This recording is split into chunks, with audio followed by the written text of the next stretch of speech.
Hi, I'm M. And my name is Bea. And this is Fangirls Anonymous. A quick warning, this podcast is not for kids.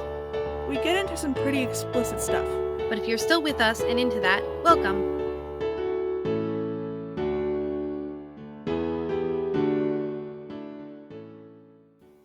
Hello! Hello! I'm back.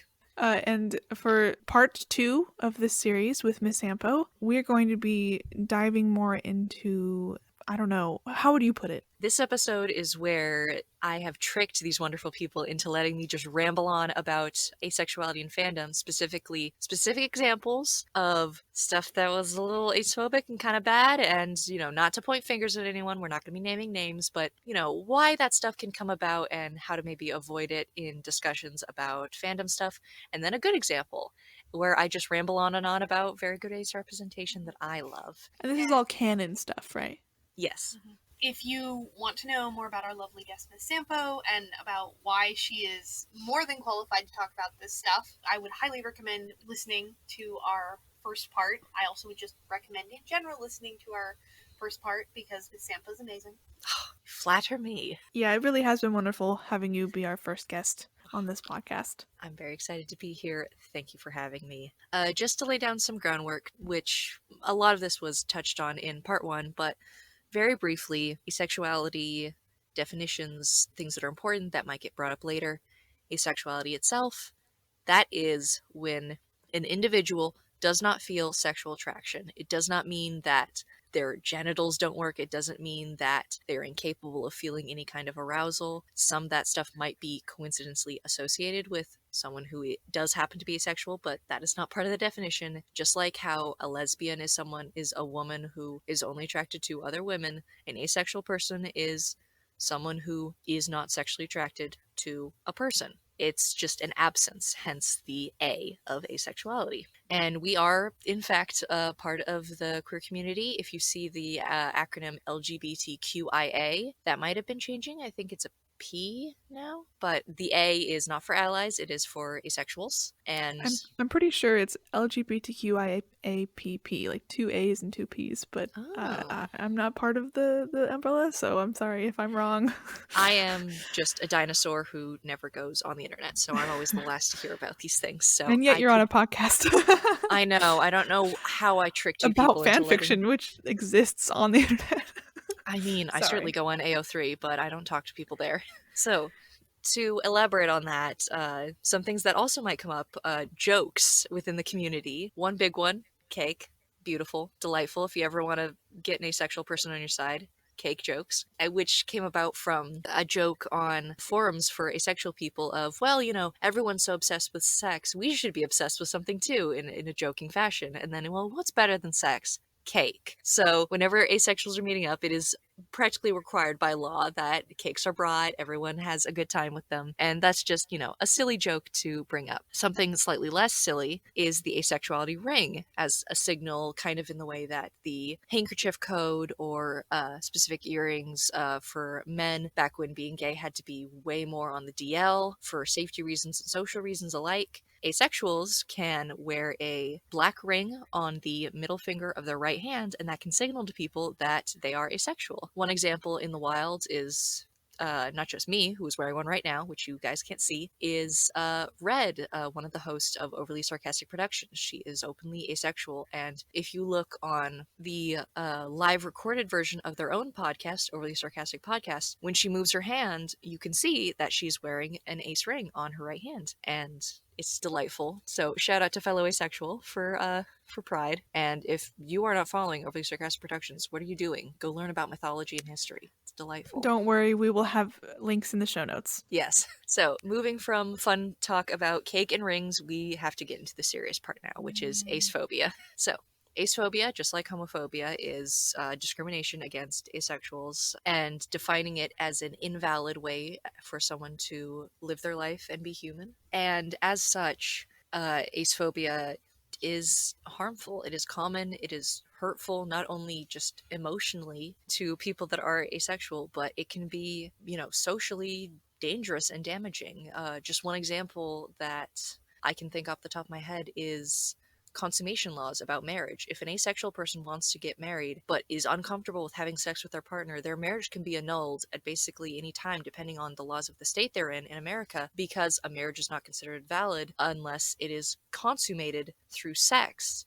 So just the That's fact that still this a thing? Yes. In annulment cases, a spouse can come forward and say, our marriage was never consummated, and regardless of context of my partner is asexual and does not want to have sex, if they are sex repulsed or just uninterested, their marriage can be annulled incredibly quickly. And that's not only gross and a weird expectation, it is damaging to people who just don't want to have sex, whether asexual or otherwise. There are people who check these claims. It's more of a word of mouth thing, so... But I don't like that. Yeah, it's not good for asexuals or for people who want coherent legalese in their laws.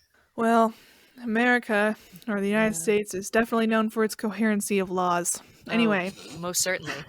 And I'm sure America isn't the only place with weird consummation laws. I'm just a filthy American, so that's all I know. And springing off of acephobia, that can manifest within the media that this culture produces as acephobic tropes. Some very common ones are characters that do not have sex are coded as evil, as inhuman, as robotic or monstrous in some way. A lack of sex can often be used to portray someone as emotionally distant, as a shorthand, basically, to say, oh, because this person doesn't have sex, they cannot connect with other people in any capacity, whether friendly or romantic or even just kindly. Another really harmful trope is the idea that true love can essentially fix, quote-unquote, asexuality. The idea that, oh, but if you love someone enough, you'll just want to have sex with them. When, many people who are asexual have sex with all sorts of people for all sorts of different reasons. It's just such an oversimplification of the complex nuances of why people who identify as asexual would have sex, and even if they don't want to, that's just cruel to say that, no, we can fix you with this. And that can be hurtful and even kind of threatening. Just from my personal experience as a woman, it's scary to hear these messages of just, no, sex will fix you when I don't want to have sex. And that's kind of threatening to hear of, we can make you like it. It's just kind of assaulty sounding, and it's not fun or okay. And these kind of tropes are present in media. Do you find that trope a lot in fandom too? It can be. One place where acephobia kind of really blossomed in really noxious ways is back in the days of Super Hulock in the BBC Sherlock fandom. There was a lot of heat and abuse and toxicity around a movement of people who shipped Sherlock Holmes and John Watson, known as John Locke, who identify themselves as TJLC, or the John Locke conspiracy, where they were just so sure that John Locke was going to happen. And some very big name fans started basically just bullying witch hunts of people that they felt were shipping incorrectly, or even just headcanoning incorrectly. One way this manifested was anyone who said, oh, I think Sherlock is asexual, were just viciously attacked. Because, if Sherlock's asexual, how can he have a relationship with John? Well, of course, that is inherently kind of acephobic, because people have relationships. Sherlock can easily be in a romantic relationship, or even just a very fulfilling platonic one with John Watson, if that's where you want to go, and still be asexual. It's possible. Those things aren't mutually exclusive. But not only was that a misunderstanding, attacks against actual asexual people were communicated across the internet of saying, asexuality is not valid, that it's wrong, that you're broken, that you're imposing yourself and hurting, young queer kids, which is very rich considering that the big name fans who were kind of pushing this were adults. One of them was a barred lawyer who worked in civil rights law, and oh boy. Oh my God. Yeah, and a straight woman, no less, talking about hurting young queer children with... The pure irony. Yes, and it is a very long and convoluted wasteland of this whole disaster. If you would like to see a very well-researched and documented overview of TJLC drama, I would very much recommend Sarah Zed's video. She's a YouTuber, and she has an entire, really feature-length video essay on this entire conspiracy from birth to its last croaking death. Which may or may not still be going on. Oh yes, it's quite the zombie conspiracy. Don't worry, that will also be in the show notes. Yes, thank you very much. So that kind of stuff is real, and it does happen, and it's hurtful. It probably drove a lot of young asexual people, or even just asexual people in general, regardless of age, out of the fandom and out of finding this representation in this character that they liked. And that's very hurtful. But in more recent years, things have changed. Asexuality is, slowly but surely clawing our way into any form of visibility, where people are more likely to know what that is. When you say, I am asexual, they are more likely to at least have some vague understanding of, I've heard that word before, instead of staring blankly at you or saying, so you're like a plant? There's a difference between the scientific term of asexual reproduction and when you're speaking in terms of sexuality. It's not too hard to figure out what people are talking about. I mean, knowing what we know about the human herd mentality, convincing someone that asexual people can just split themselves into smaller beings would be possible. It would be. New conspiracy. Every time an asexual person experiences acephobia, we spontaneously divide into more asexuals. Good stuff. It is more visible, and an example of something that rather recently wrapped itself up that has canonical, in-text, asexual representation is the podcast the Magnus Archives. It is what I like to think of it as a radio drama but podcast, where it is a coherent fiction narrative that has a full arc. It has finished a few months ago. It is beautiful, it is wonderful, and its main character, Jonathan Sims, also known as the Archivist, which is how I will be referring to him throughout this, is asexual. And not only is he canonically asexual, not only does he have an ex-girlfriend who he's on incredibly good terms with. Her name is Georgie. She's wonderful. He, throughout the show, has a romantic subplot where he engages in a romantic relationship with a coworker of his, Martin Blackwood, and they have this beautiful romance where there is no drama or wrought agonies about, oh, we can never truly love each other because we're not banging right this second. They are in love. They say, I love you. They have this beautiful relationship that grows over the series, and John is still asexual. It's amazing. It's almost a perfect inverse of the whole TJLC debacle, right up to the fact that one of the main characters in the ship's name is John. It's a gay relationship of love and support where one of them is asexual. And it happens. It's beautiful. It's wonderful. And as someone who actually got interested in the Magnus Archives very early in its development, in season 1, by a roommate, Bea, I think you know this roommate. We went to college together. They're relatively close. I was feeling from the beginning like, oh, this John character, he's really great. I really like him. And then as season 2 progresses, I start thinking, oh man, I'm getting asexual vibes from John. That's going to be my favorite headcanon. And then the moment where the heavens opened up and the asexual angels sang glory, glory, hallelujah, was when 2 different characters, one of which is Jonathan's ex-girlfriend, were discussing Martin and his pining over John, which is just sweet and adorable, and then mentioning, oh, is John interested? And she says, maybe, but I don't think John, and just kind of leads on to the fact that he's not really into sex and casual dating. That's something he has to work up to, and that they never really did any of that stuff. And then they move on. There's no just, at most the reaction is, oh, okay. And then it moves on. There's no, what? That's crazy. Oh, I see why your relationship fell apart. There's none of that. It's just part of it. And when I heard that, I was just like, is this real life? Can an asexual main character doing thing and not acephobic? I had to have like a lie down and process this. I was so shocked and happy. It was magical. And then he has a beautiful romance where he's still asexual through all of it. It's still amazing. I'm still in awe. And it just goes to show that it is in fact very possible to have this happen and have it be good.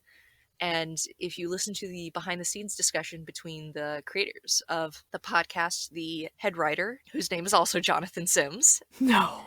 Yes. He named him after himself. Oh my god. That is hilarious in many respects that will only be apparent when you listen to him talk and then listen to the podcast story itself. It is wonderful.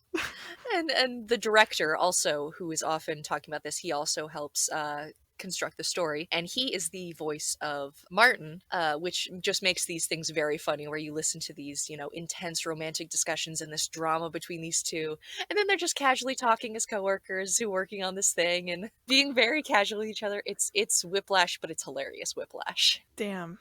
You're making me want to actually listen to this podcast. I haven't listened to it.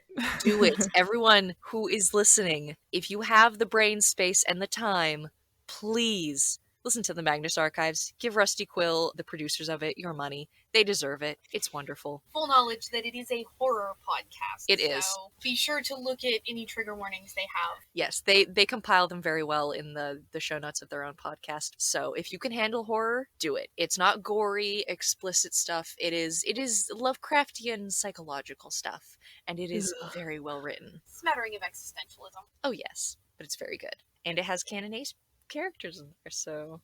Speaking of that, yes. Before the character John Sims, did you have a favorite canon ace character? None. There was none that was explicitly labeled as asexual in any meaningful way. In any podcast or any TV show or any movie you've ever seen? Nope. At least in the media I watched. If I watched The Big Bang Theory, maybe I could have claimed Sheldon, but why would I watch The Big Bang Theory? Sorry if anyone's a fan, but...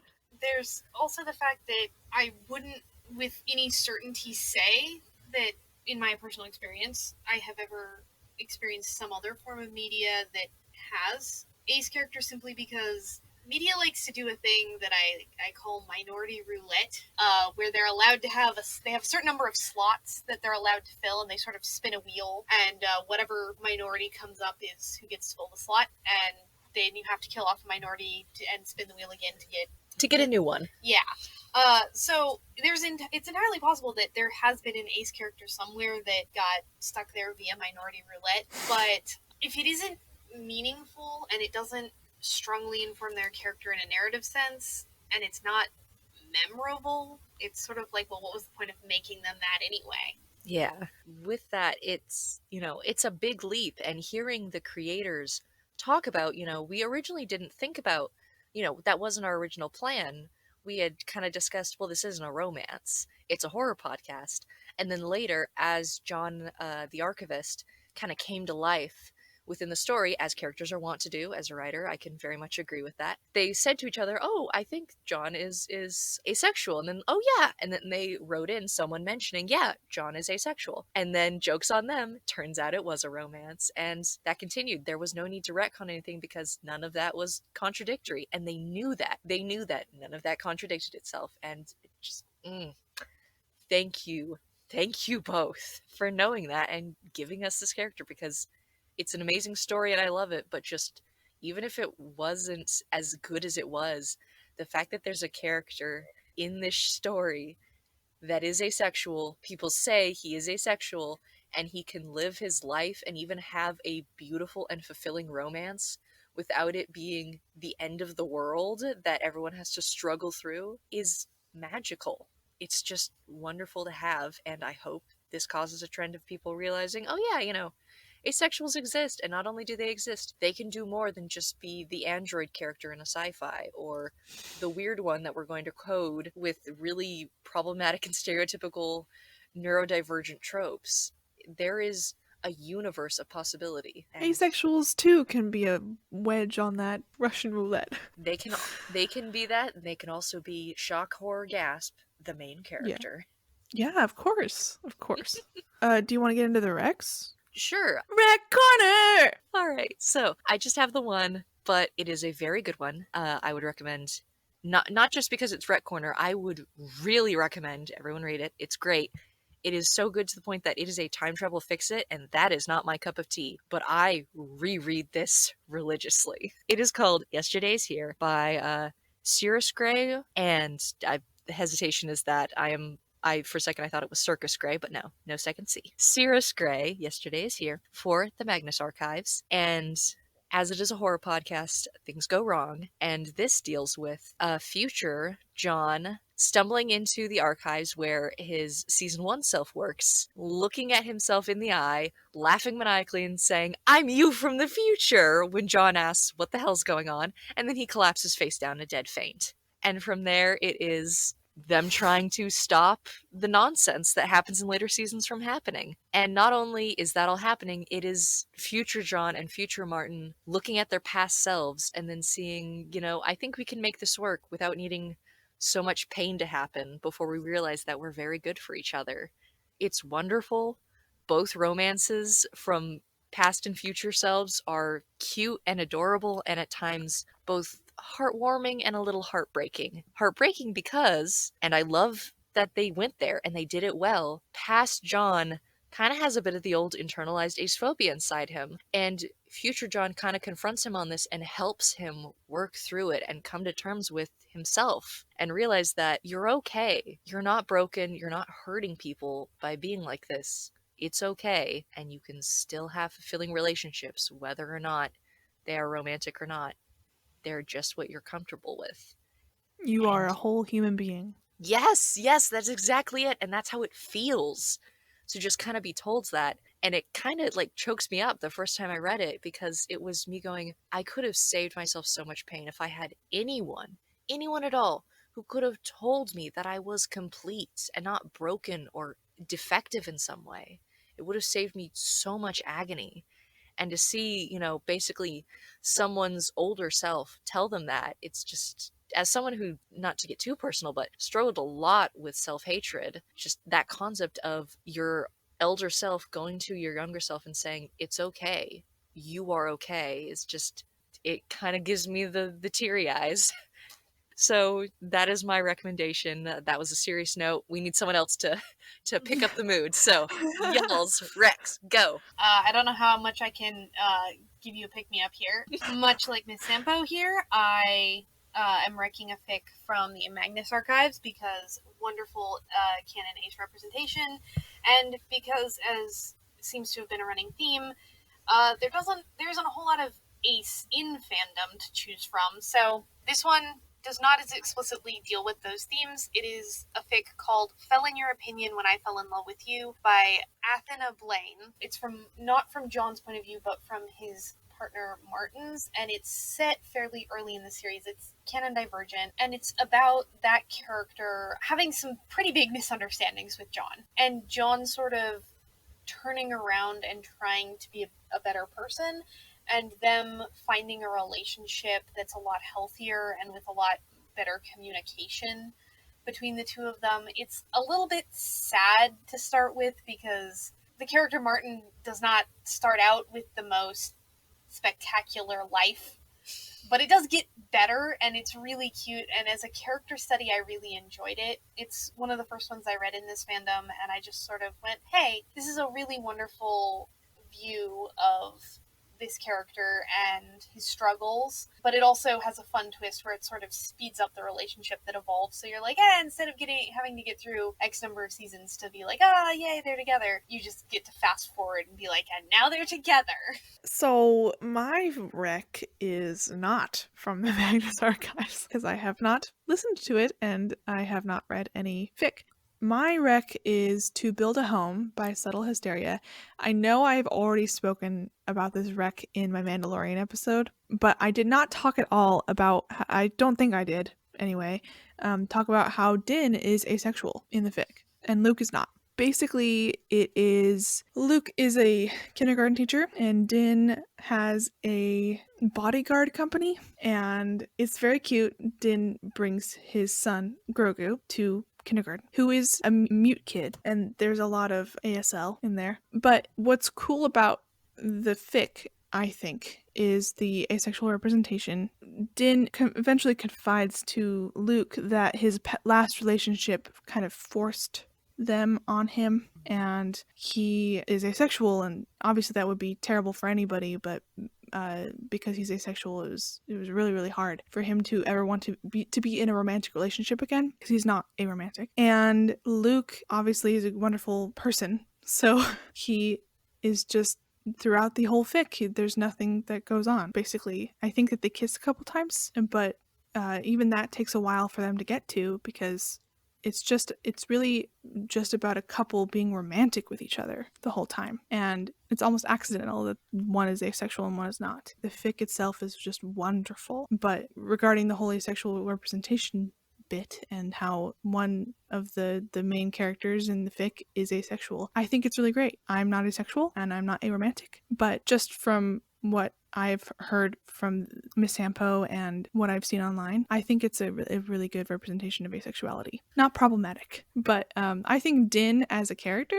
it's a pretty good headcanon that he's asexual. I just realized we talked a lot about the Magnus Archives and only occasionally referred to character John as the archivist. Most of the times we just talked about him as John. Oopsie! Hopefully the context is clear that we're talking about the characters, not the author. I mean, this is about fandom, so it should be pretty easy. So that's it, I guess. I think that we have covered a lot of ground here. Oh boy, so much of it. It has been amazing having you on the show.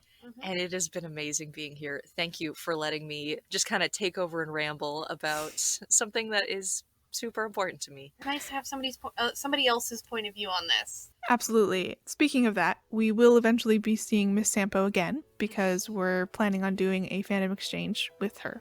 They can't get rid of me yet. Expect that in the near future. So, yeah, I guess we'll see y'all next week. Happy Pride! On Fangirls Anonymous. Bye!